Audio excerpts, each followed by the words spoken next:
have Kelly Jane Torrance, who joins us in the studio. She's a senior editor for the Washington Examiner. Kelly, great to have you back. You probably knew John Bolton better than most, considering you used to edit his contributions at the Weekly Standard. Were you surprised by this? I have to admit, Kilmeny, I was. I mean, there had been rumors swirling for a while that John Bolton's stock had gone down in the Trump administration. I was actually at lunch today with a colleague, looked up at the television, saw the words John Bolton fired, and I was really surprised. Not quite as surprised, I would have to say, as I was when John Bolton entered the administration. Given his personality, he is known for a little bit of a fiery temperament. He's a very independent-minded guy, definitely likes to go his own way, and a lot of his opinions had been different from those that President Trump talked about during the campaign. So a lot of us were surprised he joined the administration, but again, I was surprised that he left, especially after what just happened. And apparently John Bolton was proven right about it being a bad idea to invite the Taliban to Camp David days before 9/11. So there's been, I think it's around 60 people who have either resigned or been fired from the Trump administration. On one hand, you hear analysts say all the time that Trump loves the divisiveness. He loves differing perspectives. But on the other hand, you see a lot of people leaving the administration that don't agree with the president, or the president has decided that they're not enough aligned with his way of thinking. I guess we consistently see these resignations. I mean, which is it? That's a great question, Kilmeny, and I think that is one of the issues. In fact, there had been rumors for a while that John Bolton disagreed with a lot of President Trump's ideas, and reporters asked him about that, and President Trump said, I like this. I like having people who have differing ideas. They present me with different perspectives. I hear everything, and then I can make a decision.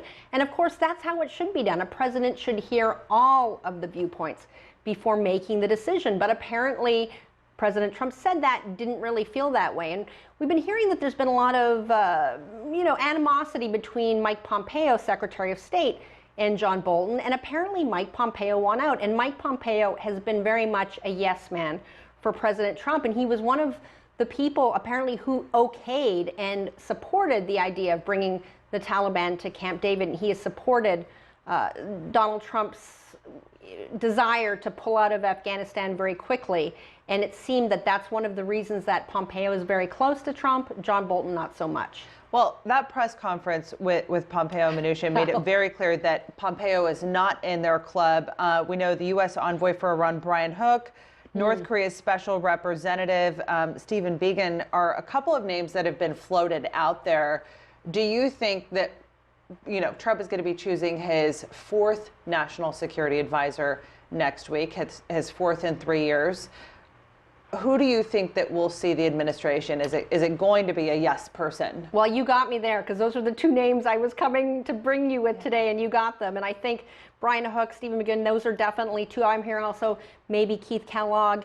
But yeah, I think he definitely wants a bit more of a yes man. But I mean, this is the national security advisor. This is the person who is supposed to be warning the president about the most dangerous places in the world and the most dangerous threats to the United States. It really should not be a yes man. It should be someone who is telling the president, this is what we need to worry about, rather than, yes, everything you say is correct. But it could be one of those people. Brian Hook, of course, is Donald Trump's point man on Iran, has been part of the maximum pressure campaign, and is also someone very close to Mike Pompeo.